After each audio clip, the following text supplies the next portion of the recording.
మెదక్ జిల్లా నర్సాపూర్ పోలీసుల నిర్వాకం చూస్తే ఎవరైనా నోరెళ్లబెట్టాల్సిందే. 2 నెలల క్రితం భూ వివాదంలో నలుగురిపై పోలీసులు కేసు నమోదు చేశారు. అయితే 6 ఏళ్ల క్రితమే మరణించిన విఠల్ పేరును ఎఫ్ఐఆర్లో చేర్చడం విడ్డూరం. దర్యాప్తు చేయకుండా ఏకపక్షంగా నర్సాపూర్ పోలీసులు వ్యవహరిస్తున్నారని మృతుడి కుటుంబ సభ్యులు ఆరోపిస్తున్నారు. నర్సాపూర్ పోలీసుల తీరుపై విమర్శలు వెల్లువెత్తుతున్నాయి.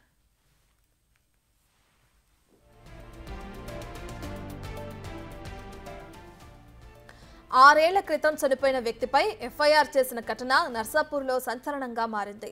2 నెలల క్రితం భూ వివాదంలో పోలీసులు ఎఫ్ఐఆర్లో నలుగురు పేర్లు నమోదు చేశారు. అయితే ఎఫ్ఐఆర్లో నమోదు చేసిన నలుగురి పేర్లలో విఠల్ అనే వ్యక్తి 6 ఏళ్ల క్రితమే చనిపోయాడు. కనీసం దర్యాప్తు చేయకుండా పోలీసులు నలుగురిపై కేసు నమోదు చేసి ఎఫ్ఐఆర్ చేశారు. దీంతో దర్యాప్తు చేయకుండా పోలీసులు ఏకపక్షంగా వ్యవహరిస్తున్నారని మృతుడి కుటుంబ సభ్యులు ఆరోపించారు. దీంతో ఈ విషయం బయటకు రావడంతో నర్సాపూర్ పోలీసుల తీరుపై విమర్శలు వెల్లువెత్తుతున్నాయి. 6 ఏళ్ల క్రితం చనిపోయిన వ్యక్తిపై సమాచారం లేకుండా ఎలా ఎఫ్ఐఆర్ నమోదు చేస్తారని విఠల్ కుటుంబ సభ్యులు మండిపడుతున్నారు. 2 నెలల క్రితం జరిగిన భూ వివాదంలో 6 ఏళ్ల క్రితం చనిపోయిన వ్యక్తి పేరు ఎలా వచ్చింది అని ప్రశ్నించారు. ఇప్పటికైనా ఎఫ్ఐఆర్లో విఠల్ పేరు తొలగించాలని కోరుతున్నారు. 7 సంవత్సరాలు 6 సంవత్సరాలు అవుతుంది. 6 సంవత్సరాలు 7 సంవత్సరాలు అవుతుంది. ఆయన గిట ఎఫ్ఐఆర్ కాపీలో కేసు పెట్టి ఇప్పుడు మేము ఎంతవరకు ఎంక్వైరీ చేసారని నేను అడిగింది వాస్తవం. అంటే ఎంఆర్ఓ చేసే పని గిట మీరు చేస్తున్నారు ఎందుకు సార్, అట్లా మా మీద కేసులు ఎందుకు బనాయిస్తారు? ఆ కేసు మేము మా భూమి అనేది మేము దున్నుతున్నాము, వారసత్వంగా వచ్చిన భూమి అది, కావాలని కాదు. కాదంటే మా ఏరియాలో ఎవరైనా వస్తారు, వాళ్ళకిట పిలిపిస్తారు పెద్ద మనుషులు. పిలిపించినాక గిట వాళ్ళు పెద్ద మనుషులు వచ్చారు 20-30 మంది. వాళ్ళతో గిట మాట్లాడలేదు ఎస్ఐ గారు. ఖాళీ వచ్చి చూసుకొని ఫోటో తీసుకొని పోయి నేను ఎంక్వైరీ చేసిన, మీ మీద కేసు పెట్టినా, మీ డాక్యుమెంట్ కాదు, వాళ్ళ డాక్యుమెంట్ ఉంది, డాక్యుమెంట్ పరంగా చూస్తున్నాం సార్. లొకేషన్లో మేము ఎవరున్నాం, నువ్వు అసలు లొకేషన్ ఏమది నువ్వు చూసుకొని చేయండి మా మీద కేసు. సరే నువ్వు చేస్తున్నావు అంటున్నావు కదా, మేమేం తప్పు చేసినాం అంటే ఆడ బోర్ పొక్క ఉండే గుడిపేసినాం, మన ట్యాంక్ ఉండే గులగొట్టేసినాం. అంటే నేను ఏ ట్యాంక్కి గులగొట్టినాను ఏ చేసినాను అనేది మీకు ప్రూఫ్ కావాలంటే 10 సంవత్సరాల నుంచి బీడు ఉంది, మా ఆవులు ఉన్నాయి, గోదలు ఉన్నాయి. ఆ గోదల గురించి మేము బీడు ఉంచినాం పొలాలు. ఎందుకంటే ఇటు సైడ్ అంటే మొత్తం ఉంచలేము, కొంత 10-30 గుంటలు అందరం తాతలు ఉన్నాయి. అప్పటి నుంచి అట్లనే ఆగుతుంది.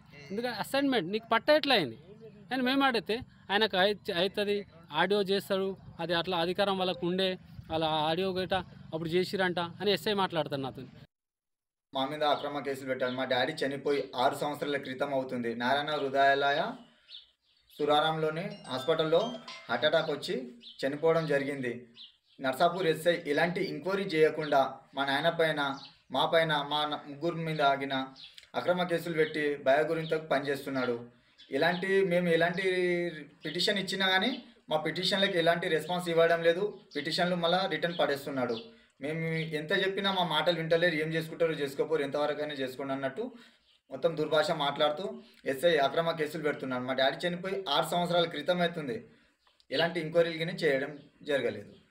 కాదు, మేము ఆవుకు ఆడ వేసినాము, పందిరేళ్ళే వేసుకున్నాము, కోటం వేసినాము, మాది ఆడ ఆవులు కట్టేసినాం. ఆవులు కూడా కులగొట్టించిండు వేసాయి నిలబడి. మాకు రోడ్ పిట్ పోయేటోళ్ళు కూడా పట్టి అండ్ల వేసేస్తుండు, కొడుతుండు. మా చిన్న బాపు చిన్న ఏం తెలియలేదు, ఆయన కూడా పట్టి కేసు వేసిండు. మొత్తం మాకు 5-6 మీద 6 మీద కేసు వేసిండు. మొత్తం మా సత్యనారాయణ మా తమ్ముని పేరు మీద కూడా ఇద్దరి మీద కూడా కేసు వేసిండు. మొత్తం లోపలి పంపించిండు. మాకు చిన్న ఇబ్బంది పెడుతుండు. పెద్ద సార్లు కూడా వచ్చి కూడా చెకింగ్ చేసి కూడా వాళ్ళు పోతే కూడా కలెక్టర్ ఆపితే కూడా ఆ పని ఇస్తలేడు, పని చేయరు అని ఒకటే మాకు ఇది చేస్తుండ్రు సార్. ఒత్తిడి 8 సంవత్సరాలు అవుతుంది. 8 సంవత్సరాలు అవుతుంది సార్. ఇక మాకు చాలా ఇబ్బంది పెడుతున్నా. అంటే తిండికి తిండి లేక అట్లా కొట్టు